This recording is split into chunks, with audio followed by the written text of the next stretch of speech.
Hola, bienvenidos al podcast de AWS España.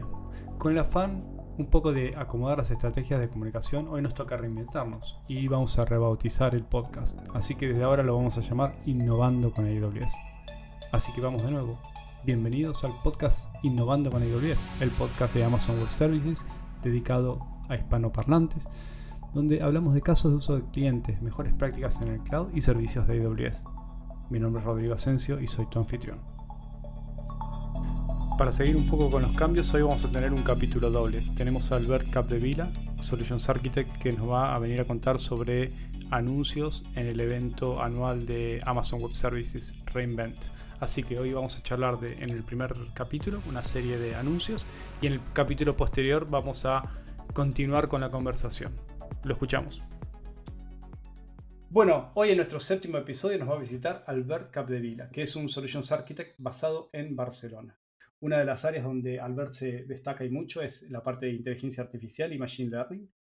Y sabiendo que no hace mucho anunciamos un montón de servicios nuevos y features en nuestro evento anual re:Invent, eh, quería tenerlo en el programa de hoy y que nos cuente un poco de todas estas cosas que han salido. Albert, bienvenido. Muchas gracias por invitarme. Bueno, Albert, contame, primero que nada, ¿podés contarle a la audiencia, a la gente que no conoce, qué es re:Invent?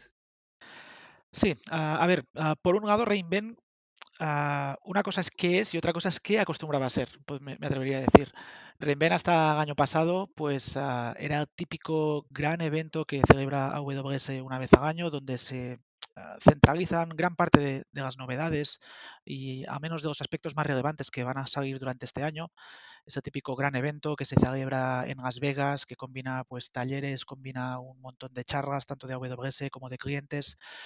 Obviamente este año pues nos ha pasado como a todo el mundo, que hemos tenido que cambiar a formato virtual y bueno, obviamente la experiencia no es la misma, pero por otro lado sí que ha tenido bastantes ventajas, como por ejemplo el hecho pues, de que la entrada en este caso no se tenía que pagar, era gratuita, podías vivirlo tranquilamente desde tu casa y además, pues en lugar de ser un evento de una semana o de unos pocos días, pues se ha alargado, se ha hecho durante 3 semanas, cubriendo las distintas zonas horarias, con lo cual pues ha sido mucho más accesible esta información que de otra manera pues exigía tenerte que desplazar, cambiar de continente.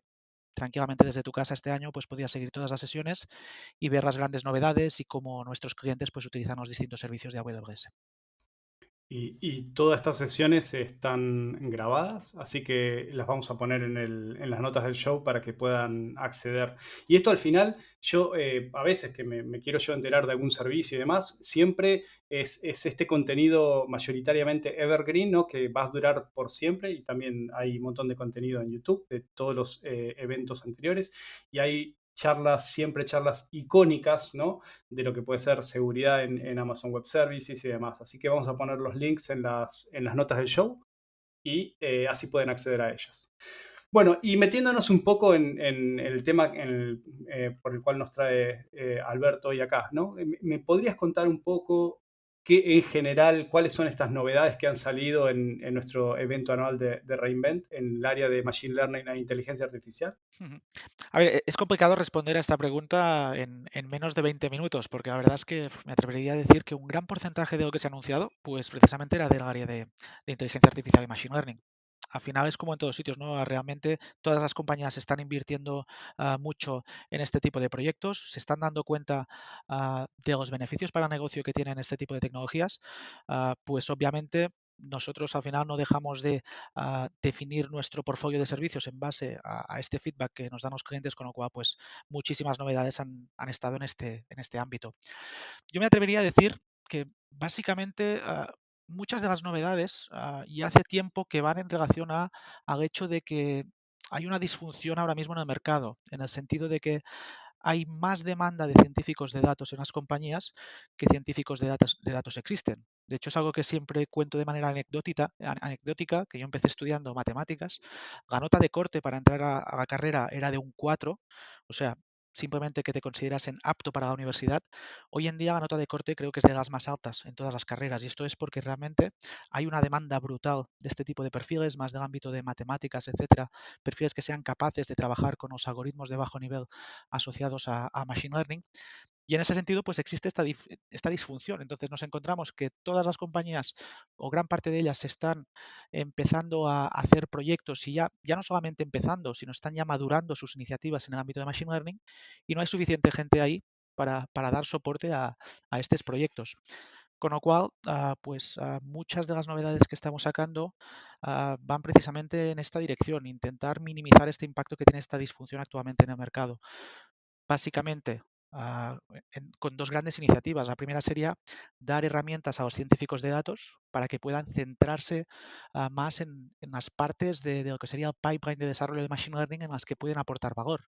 Al final hay muchas tareas que son repetitivas, que son aburridas, donde el científico de datos no aporta realmente valor, pero cuando uno analiza el tiempo que dedican a todas las tareas, pues uno se da cuenta que gran parte de este tiempo se dedica a transformar datos, a integrar con sistemas, a, a securizar, a montar los pipelines de despliegue, que son realmente tareas donde un científico de datos no puede realmente brillar.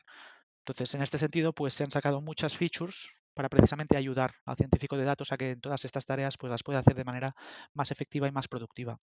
Y una cosita para agregar, al final es otra vez la misma historia de siempre, ¿no?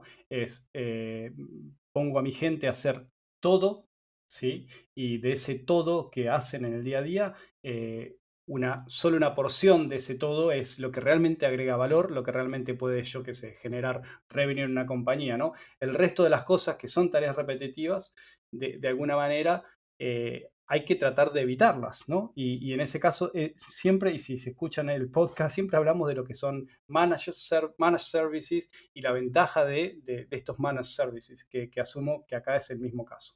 Exacto, sí. Por un lado hay servicios gestionados, hay utilidades para estos científicos de datos y por otro lado también está la otra parte, que es la parte ya de ayudar a lo que serían desarrolladores o quizás analistas de datos, a gente que tiene otros perfiles que no son necesariamente científicos de datos, que quizás no tienen por qué saber realmente el detalle de bajo nivel que está asociado a estos proyectos de Machine Learning. Entonces, es dar herramientas también a estos perfiles para que puedan incorporar funcionalidades en el ámbito de la inteligencia artificial y de Machine Learning sin que necesariamente dominen esta materia. Entonces, de esta manera, pues que puedan sus aplicaciones beneficiarse de estos casos de uso, que al final, siempre nos vamos a encontrar una parte de casos de uso, pues que podríamos decir son muy particulares de cada cliente y requieren un conocimiento de bajo nivel. Entonces, ahí vas a necesitar sí o sí los científicos de datos, pero probablemente otros casos de uso que son, pues podríamos decir que problemáticas más o menos resueltas ya de manera general. Piensa, por ejemplo, pues no sé, a casos de uso asociados a procesado de lenguaje natural. ¿Tiene sentido que alguien dedique su esfuerzo a montar un algoritmo que te traduzca muy bien del castellano al inglés? Pues probablemente no. Ya existen modelos que funcionan muy bien y si tú tienes acceso a estos servicios simplemente haciendo llamadas a API con pago por uso, pues típicamente va a ser una solución mucho más efectiva para tu equipo que no dedicar tus científicos de datos, que tienes pocos y su tiempo es muy preciado, a resolver problemáticas pues, que ya están resueltas. Ah, No me quiero ir por las ramas, ¿no? Pero en lo que acabas de mencionar, en el simple llamado a una API que haga una traducción del inglés a castellano, por ejemplo, ¿qué componentes hay detrás de esa API que debería yo manejar si no utilizo un servicio manejado en este caso? Pues típicamente hay mucho más de lo que uno puede esperar, sobre todo si no está acostumbrado a este tipo de proyectos. Obviamente estará toda la parte relacionada con el propio científico de datos, que es obtener un corpus enorme de información, de textos, para entrenar tu modelo y que las traducciones tengan suficiente calidad. Tendrás que hacer muchísimas iteraciones ahí, tendrás que hacer muchas pruebas, tendrás que probar muchos algoritmos distintos en el ámbito de Machine Learning hasta dar con la tecla de qué te funciona. Ah, en el caso de que consigas hacer eso, que ya se asume que es que eres una compañía enorme que tiene muchísimo acceso a mucha información, una vez haya pasado las semanas, me atrevería a decir, o meses, hasta tener ese modelo ya entrenado y que da buenos resultados, tendrás que poner ese modelo en producción, con lo cual tendrás que desplegarlo en algún sitio. Tendrás que exponer un endpoint, con lo cual estamos hablando de empezar a desplegar en distintos tipos de infraestructura, en contenedores o instancias virtualizadas, tendrás que tomar estas decisiones, tendrás que permitir que escale ah, por si el tráfico que hace llamadas a esa API pues crece o decrece, con lo cual tendrás que preocuparte de provisionar nuevo hardware, de provisionar nuevo software, levantarlo, pararlo, poner un balanceador para las peticiones de Gante, securizar el acceso. Al final, pues realmente hay mucho esfuerzo ahí detrás que un servicio gestionado, pues obviamente te lo ahorra. Y volvemos otra vez a la misma historia, ¿no? De todo ese trabajo que no añade valor, ¿no? Y te agrego un par de cosas más. En ser responsable por la seguridad de ese sistema, por la operación de ese sistema, el monitoreo, el login, hay un montón de otras cosas que van solamente con un llamado, que por un lado parece simplemente un llamado a una API, pero si yo tengo que manejar todo lo que está ahí detrás, es al final, como dicen acá, montar arcos de iglesia, ¿no? Exactamente. Entonces, me atrevería a decir que estas son quizás los dos principales grupos de servicios que se han anunciado en re:Invent. Hay bastantes servicios en cada uno de estos grupos, pero también pues creo que ha habido bastantes anuncios relevantes en el ámbito de lo que sería dar soporte a entornos industriales, por ejemplo, con lo cual soportar machine learning en los dispositivos que están en las plantas de fabricación, por ejemplo, que no pueden en muchos casos pues esperar la latencia de ir a hacer una llamada al cloud y volver, sino que necesitan los modelos cerquita de los dispositivos. Imaginamos, por ejemplo, pues controles de calidad en una línea de producción. De manera muy rápida tienes que detectar si esa pieza es correcta o no. No puedes aceptar la latencia adicional. Entonces, por ahí también se han anunciado bastantes cosas. Y ya quizás como último gran grupo que se ha anunciado, podríamos decir ah, ah, como dice la frase hecha, pues que comer nuestra propia comida de perros, ¿no? A- el machine learning se está aplicando en prácticamente todas las industrias, en prácticamente todos nuestros clientes, pues también lo estamos incorporando dentro de los propios servicios de AWS. Entonces, servicios que no tienen por qué estar en el ámbito de machine learning van incorporando funcionalidades precisamente de machine learning de la misma manera que todos nuestros clientes pues los están incorporando en sus aplicativos. Bien. Bueno, a ver, ahora lo que me gustaría un poco charlar, y siempre es la misma, el mismo problema, el mismo challenge que tenemos, ¿no? Que tenemos un montón de servicios con un montón de nombres diferentes y la gente al final se le hace un espagueti en la cabeza con nombres y tratar de, de machear alguna funcionalidad con algún nombre, ¿no? Entonces, me gustaría que hoy encaremos un poquito más de detalles de servicios a través de casos de uso, ¿no? Y para hablar del primer caso de uso, ¿no? Habías hablado de lo que era que hay una gran demanda de científicos y hay poca oferta en el mercado, ¿no? ¿Qué cosas, qué servicios en particular tenemos para ayudarles a estos científicos de datos a ser mucho más productivos? En este sentido, el típico servicio o plataforma es difícil de definir con una única palabra que yo creo más ayuda a la productividad de los científicos de datos, es el que se llama SageMaker. Entonces, debajo de este nombre, SageMaker, se agrupan pues muchas funcionalidades distintas ah, y también una plataforma. Entonces, es un servicio que puede utilizarse como plataforma integral de desarrollo de extremo a extremo de todo tu pipeline de Machine Learning, pero también solamente utilizar algunas funcionalidades que puedas necesitar en un momento dado. Entonces, en este sentido, en Reinvent se ha anunciado sobre todo su evolución hacia esta plataforma que te cubre el ciclo de vida completo. Ya teníamos dentro de SageMaker un IDE gráfico para hacer el desarrollo, llamado SageMaker Studio. Este IDE gráfico pues, ya te permitía ejecutar los Jupyter Notebooks que típicamente se utilizan en las primeras fases más exploratorias cuando uno hace frente a un proyecto de Machine Learning. Ya permitía pues, tener endpoints hosteados en el propio SageMaker para evitar esa complejidad que hemos comentado, ¿no? De escalar el modelo una vez está en producción. Pero lo que se ha añadido es, pues, por un lado, toda la parte inicial de, podríamos decir, una serie de blueprints o ejemplos que tú tengas ya disponibles. O sea, que no sufras ese síndrome de la página en blanco cuando tú abres una herramienta y no hay nada ahí. Con lo cual, cómo arrancar acostumbra a ser bastante complicado.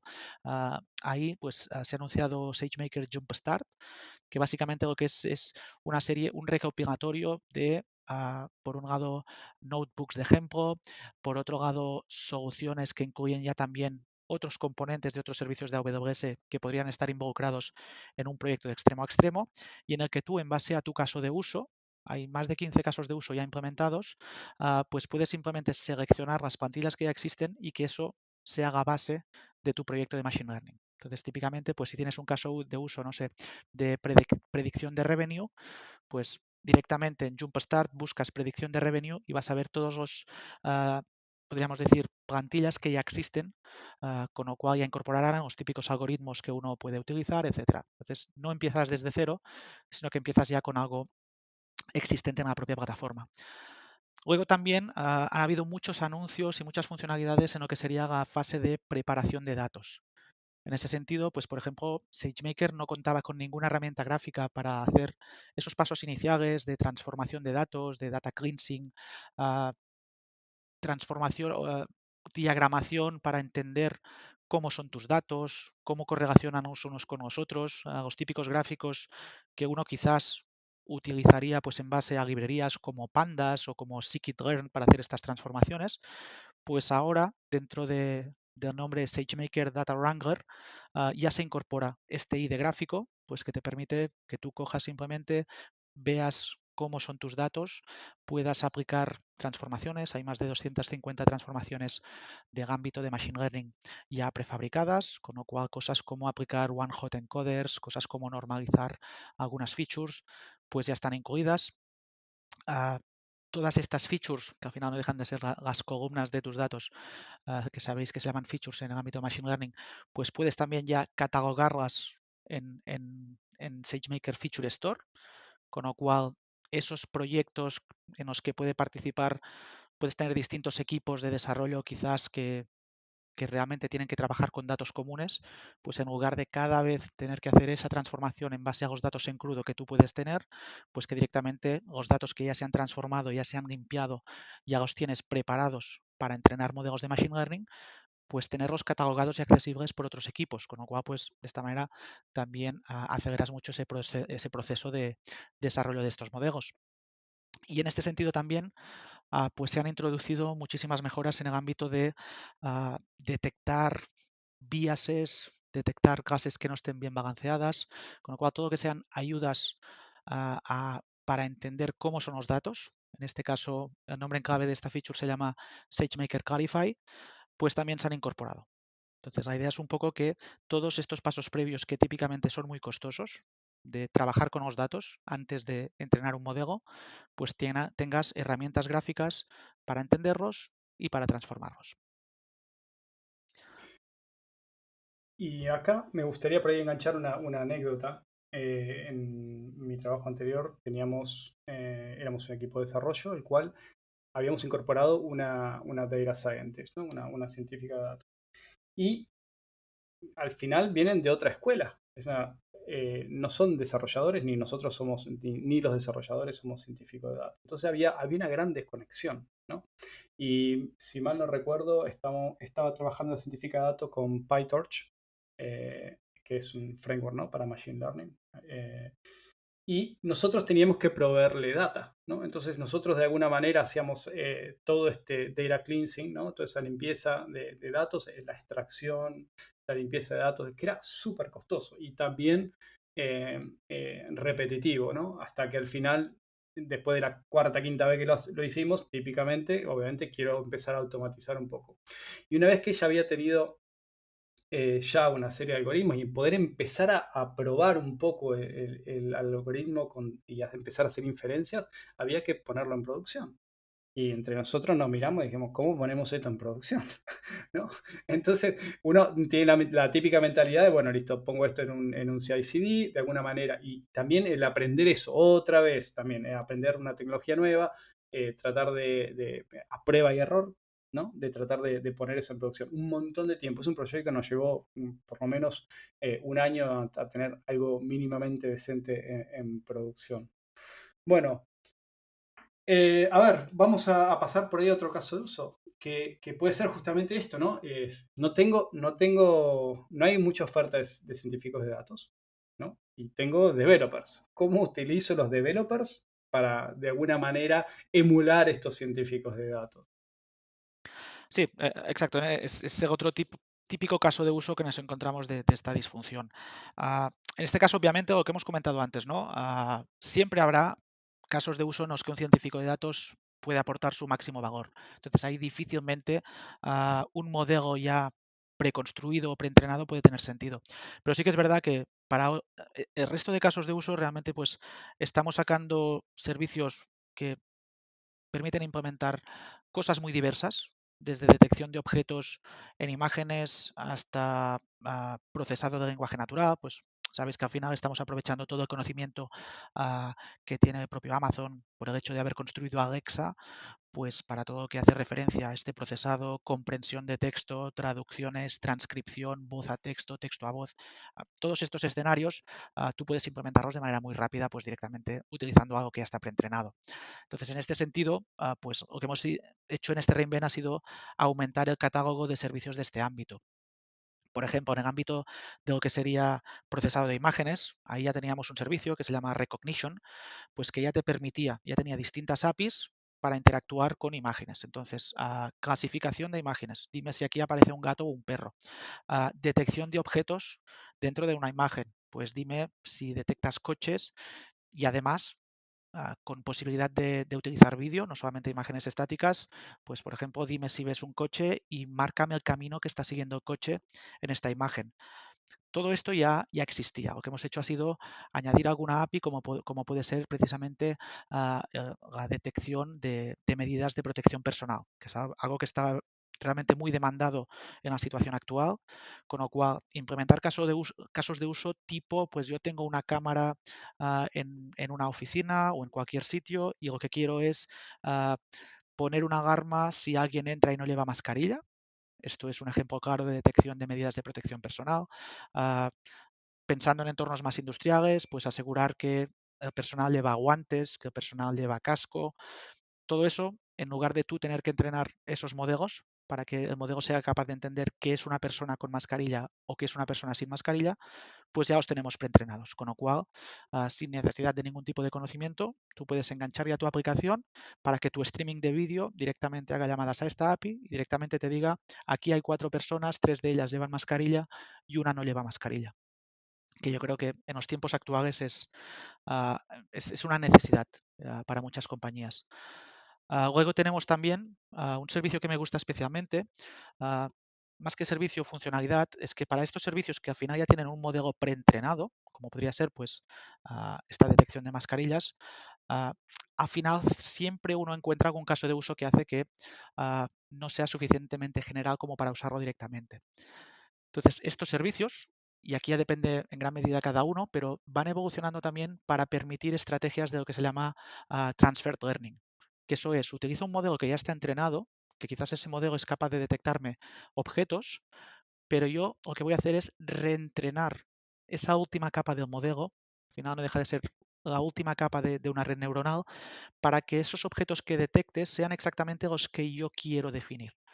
Entonces, si uno, no sé, pongamos por el caso que trabaja en reparación de cafeteras y lo que quiere implantar es que en base a hacer una foto a una cafetera, pues automáticamente tenga la lista de componentes y pueda pues adquirir esos componentes, porque así, pues oye, si le falla no sé qué botón, pues ya sé la característica exacta de ese botón en base a su manual. Obviamente, no hay un modelo generalista que te diga esta cafetera es de marca A o es de la marca B. Entonces, lo que permiten estos servicios es que tú reentrenes, que tú pongas imágenes de ejemplo de cada uno de los tipos de cafetera que tú reparas y lo que hace es reentrenar ese modelo ya previamente entrenado para adaptarse a tu caso de uso. En este sentido, esto ya era posible para la clasificación de objetos. Lo que hemos sacado en Reinvent es la posibilidad de hacerlo para detección de anomalías en base a imagen. Entonces, anomalías, pues no sé, imaginemos detectar automáticamente pues que un coche tiene rayaduras. Pues es algo que podríamos utilizar este servicio con imágenes de coches normales, imágenes de coches con rayaduras, para que nos detectase este tipo de incidencia. Detección, por ejemplo, de componentes que faltan en una cadena de fabricación. Pues yo qué sé, que falta un microchip o que falta cierta pieza en el objeto final. Todos estos casos de uso que difícilmente un modelo generalista podría cubrir, pues podemos utilizar Lookout for Vision, que nos permite pues reentrenar este algoritmo de detección de anomalías en base a procesado de imágenes sin necesidad de saber qué algoritmos hay por debajo o qué estrategias de transformación de datos y demás se tendrían que hacer. Por detrás se, ut- por detrás se utiliza, disculpa, el state of the art de redes neuronales y algoritmos análogos de deep learning, pero sin que tú lo sepas, pues puedes emplearlo únicamente pasando imágenes de muestra. Con esto que mencionas me vienen un montón de ideas a la cabeza, especialmente en el área de manufacturing, ¿no? Aquellas compañías que fabrican productos grandes, no sé, automóviles, que no es que fabrican millones y millones, sino que fabrican, no sé, 1000 productos al día, 100 productos al día. Y solamente tener un producto que lo tienen que poner al costado, hacer sidetrack porque le falta una pieza, es un gran impacto para el negocio, ¿no? Entonces, este tipo de servicios puede ayudar a detectar que falta una pieza en particular y si eso encima lo puedo concatenar con lanzando una alarma para que de alguna manera automáticamente se compre esa pieza o le avise a compras que tiene que comprar esa pieza urgente, es un win total. Sin duda, en entornos industriales y piensa también en casos de uso pues, de control de defectos pues, en grandes obras, por ejemplo. Por ejemplo, un caso de uso que hablé con un compañero hace poco tiempo era el mantenimiento de los aerogeneradores, los ventiladores que aquí llamamos que producen energía, que al final, ¿cómo controlas que todas las piezas estén en buen estado? Obviamente tienes que pararlos. Parar un aerogenerador significa perder dinero, que alguien suba por ahí y empiece a inspeccionar visualmente si ve alguna grieta o algún defecto. Este compañero ya me dijo, hemos desarrollado un proyecto que lo que hacemos es con drones, el dron simplemente se levanta, graba todo el aerogenerador y a partir de aquí eso dispara un modelo de machine learning, que en este caso se lo tuvieron que desarrollar ellos desde cero, para detectar si hay algún punto en el que hay una grieta o que debería arreglarse.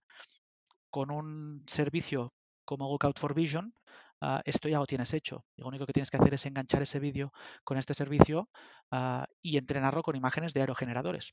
No tienes que hacer nada más. Entonces, realmente la capacidad para probar distintos casos de uso, porque no solamente es la capacidad para ya tener, podríamos decir, el proyecto final enganchado con tu aplicación, pero también esa capacidad de innovación asociada a que puedas probar muchísimas cosas, porque al final el servicio no tienes que construirlo, simplemente o entrenas con unas cuantas imágenes, haces una prueba de concepto, que no te funciona, a la siguiente idea. ¿Que te funciona? Pues la innovación va un poquito de esto, ¿no? La capacidad de que puedas equivocarte rápido y que sea barato equivocarte. Entonces, estos servicios te dan realmente las bases para innovar en base a esto. Y contame, Albert, ¿algún otro servicio que hemos lanzado en este área? Sí, sí, sí, sin duda. En este caso, por ejemplo, no es un servicio como tal, pero yo creo que mejorar un servicio ya existente que lo que hará es que haya nuevos casos de uso en los que tenga sentido utilizarlo.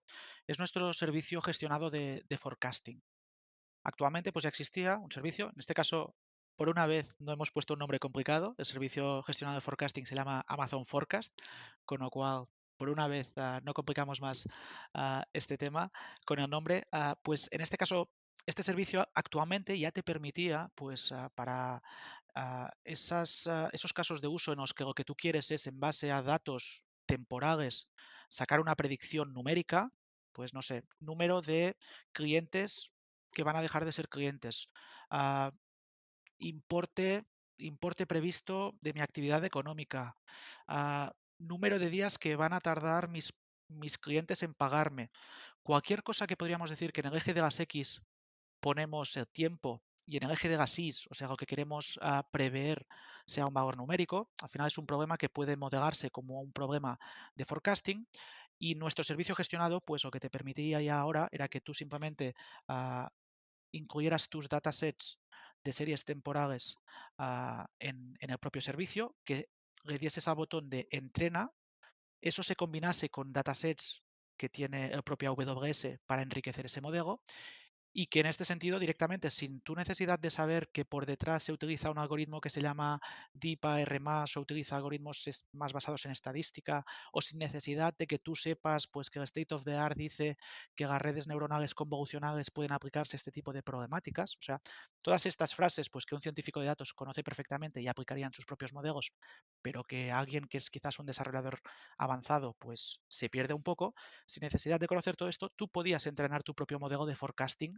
en base a tus datos y que ese modelo tuviese una muy buena ah, ah, precisión, porque realmente está utilizando por detrás este deep learning y estos algoritmos que sabemos que funcionan. Y además todo lo que es transformación de datos y demás nos encargábamos nosotros. Pues este servicio ya lo teníamos, pero por ejemplo, ah, para algunos casos de uso, pues yo creo que había un dataset que faltaba claramente, que era dataset de predicción meteorológica. Imaginemos que tú quieres hacer forecasting, pues yo qué sé, de el número de habitaciones que vas a llenar si eres una cadena hotelera. Este dato va a estar relacionado absolutamente con la predicción del tiempo. Ah, Al final sabemos que los modelos basados en Machine Learning son tan buenos como los datos que hemos utilizado para entrenarlos.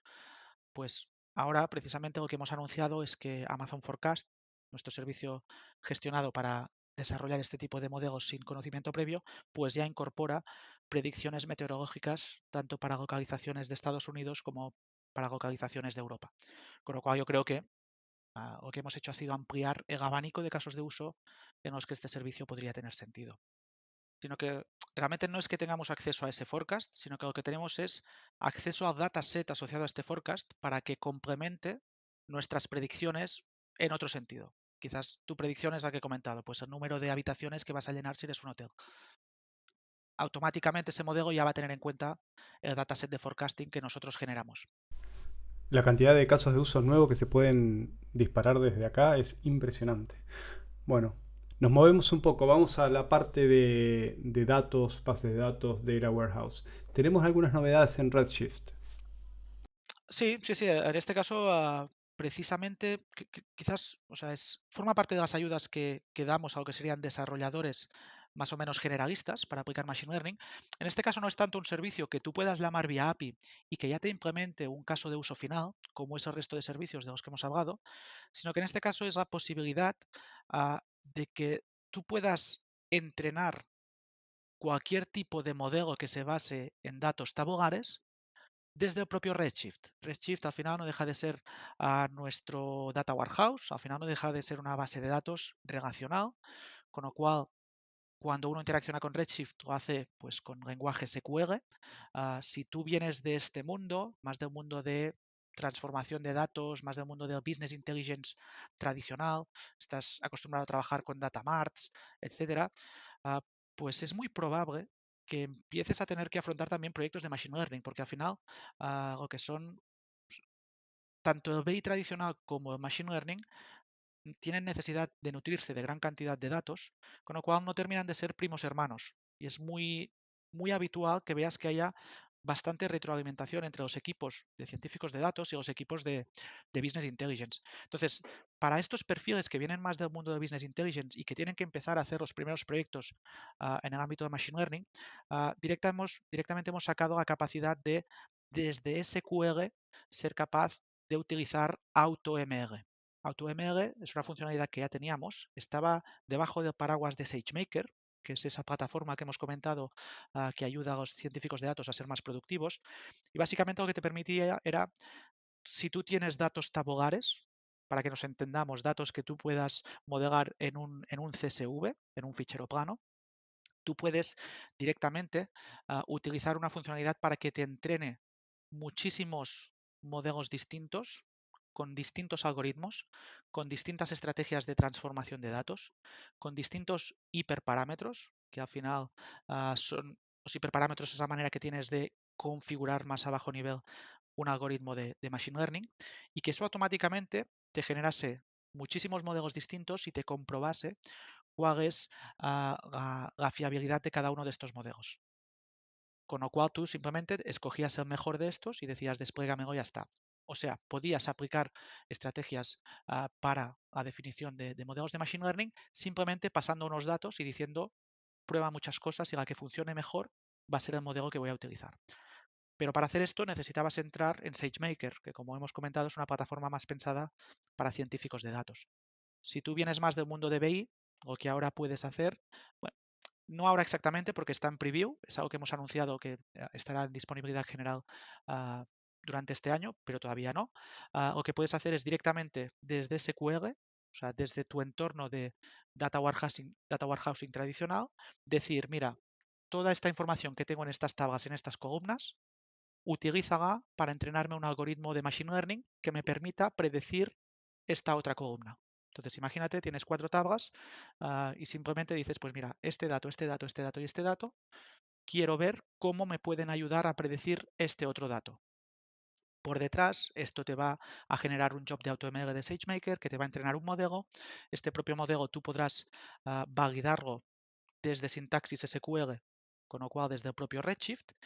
Y en el caso de que el modelo pues, te encaje, veas que las predicciones están funcionando bien en base a los datos que tienes de prueba, pues puedes utilizar el propio motor de Redshift para servir la inferencia, con lo cual para hacer predicciones ya sobre los nuevos datos que te vienen. Con lo cual, muchos casos de uso más quizás asociados a las típicas cargas que puedes hacer diaria de datos en las que dices, pues oye, voy a cargar, yo qué sé, mis datos de usuario que han hecho mis usuarios durante el último día. Eso lo cargo cada día y al mismo tiempo que lo cargo, pues quizás tengo ahí un modelo que me va a predecir si esos usuarios van a dejar de ser clientes míos o no. Entonces, este tipo de casos de uso pueden implementarse ahora dentro del propio Redshift, con lo cual sin salirse del mundo SQL.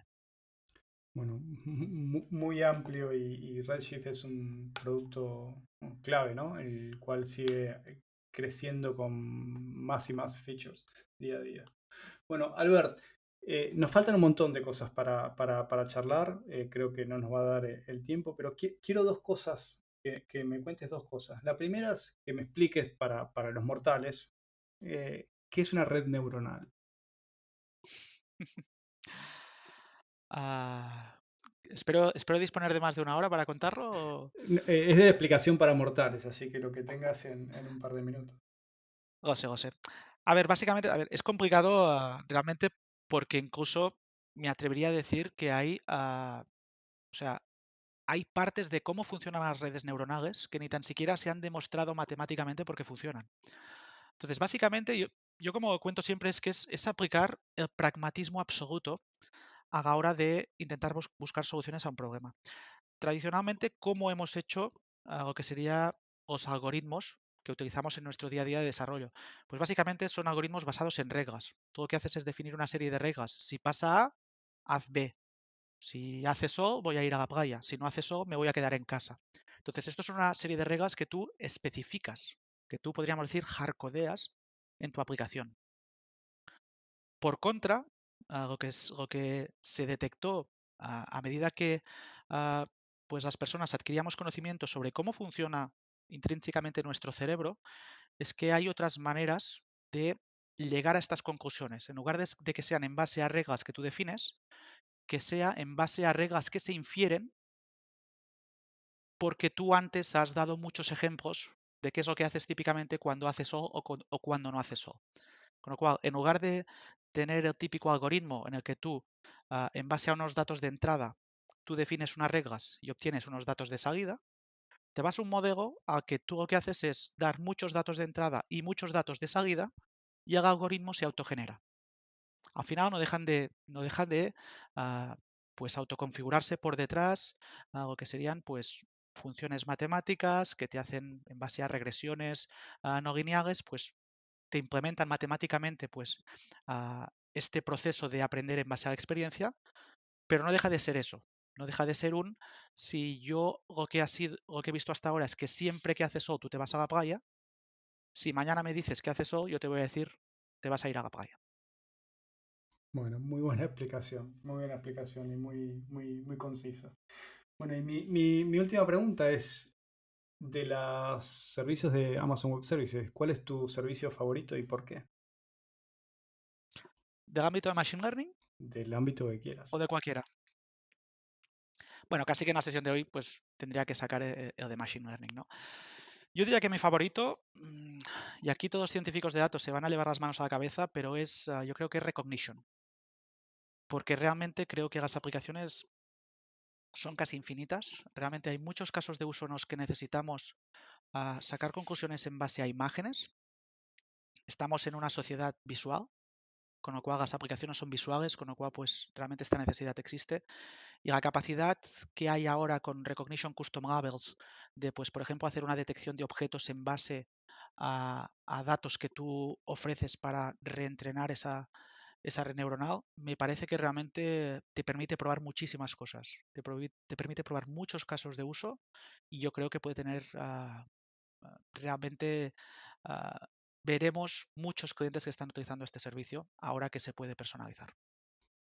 Bueno, Albert, me agrada encima que sea como servicio, especialmente este, que es una API que es muy, muy sencillo de utilizar. Albert, muchísimas gracias. Te voy a volver a invitar al programa para que nos sigas contando qué otras cosas, qué otras novedades se han lanzado en nuestro evento anual de Reinvent. Y nada más que agradecerte. Encantado, muchas gracias por invitarme y hasta la próxima. Adiós.